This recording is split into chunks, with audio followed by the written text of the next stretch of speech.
Aujourd'hui, on va parler de demain, parce que demain, c'est la journée mondiale du droit des femmes. Au début, ça s'appelait journée de la femme, mais même l'intitulé posait déjà un petit peu souci. Ouais, c'est un sujet un petit peu sensible et délicat.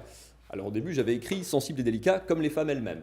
Mais j'ai une collègue qui m'a dit, mais pas du tout, c'est un cliché machiste, tu entretiens une vision patriarcale et rétrograde de la femme. Alors, j'ai dit, ah bon, ah, d'accord. Alors j'ai rayé, j'ai pris mon stylo et j'ai barré comme les femmes et j'ai juste laissé sujet sensible. Bon, vous voyez, au bout de 3 lignes, c'est déjà un petit peu compliqué. Lionel, le sujet lui a pas plu du tout non plus. Il a convoqué le service juridique de la chaîne. Et Valérie, à ma droite, elle a déjà un tire-bouchon prêt à me planter dans la cuisse. Bon, c'est vrai que j'ai des antécédents, mais voilà, ça n'améliore pas, ça ne me met pas en confiance. Clairement, c'est un sujet un petit peu risqué, la place de la femme. C'est un peu glissant, risqué, presque aussi risqué que de miser de l'argent sur une victoire du PSG en Ligue des Champions. Enfin, vous voyez, c'est le genre de truc qu'on risque de tout perdre dans tous les cas. C'est vrai que ça a beaucoup bougé ces derniers temps, depuis l'affaire Weinstein, MeToo, tout ça, on en parle quand même beaucoup plus, on revendique de l'égalité, on a fait des lois, etc. Ça marche très bien, ça marche mieux, comme dans tous les mouvements de fond, il y a des crises parfois. Sur Internet, quand il y a une discussion qui dérape, on dit qu'on atteint le point Godwin.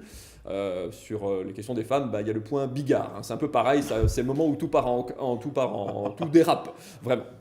Bon, après, il y en a qui le cherchent, le point Bigard. Voilà, genre avec cette campagne d'affichage, par exemple, de cette entreprise qui a fait un petit peu parler liberté, égalité, beau fessier. Ah oui, d'accord. Ça, oui, c'est du slogan. On ne sait pas où est passée la fraternité, dans ton jeans à 130 balles, sûrement.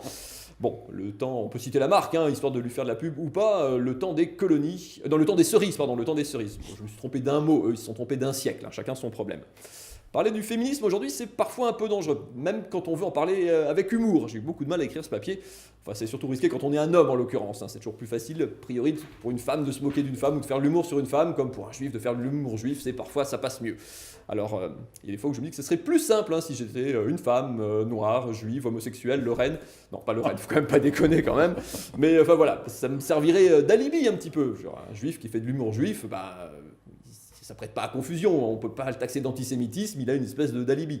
Moi j'ai pas besoin d'alibi, moi, c'est pareil, c'est pour rire aussi, c'est pas malveillant non plus, mais voilà, c'est cette époque un petit peu bizarre qui veut ça, époque un peu hystérique parfois, et j'ai résisté à écrire hystérique comme ma femme, comme quoi vous voyez, je progresse beaucoup ce soir.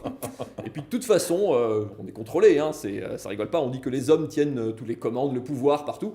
C'est pas vrai du tout. Dans cette chaîne, c'est les femmes qui tiennent le pouvoir. La réalisatrice de cette émission, par exemple, c'est une femme. Et si je dis une bêtise, ça lui plaît pas. Dans l'absolu, elle a le pouvoir de tout couper, de passer du noir à l'antenne à ma place. Non, mais c'était pour rire, Lisa. Non, reviens. Non. Enfin voilà, comme vous voyez, elle a les manettes, elle peut tout faire. La script à ses côtés, c'est pareil, c'est elle qui donne le cap. Elle peut écrire ce qu'elle veut à l'écran. D'ailleurs, je pourrais. Non, mais non. Je voulais lui parce qu'elle est jeune et jolie. J'aurais pu lui parler de manière condescendante. Non. T'as dit jeune et jolie. Mais oui, voilà. Et voilà. Elle va se venger. Je vais finir au tribunal. Vous voyez. Non, c'est vraiment très compliqué cette journée du droit des femmes. En fait, c'est pas fait du tout pour les femmes, c'est une journée faite pour expliquer les femmes aux hommes, c'est très différent.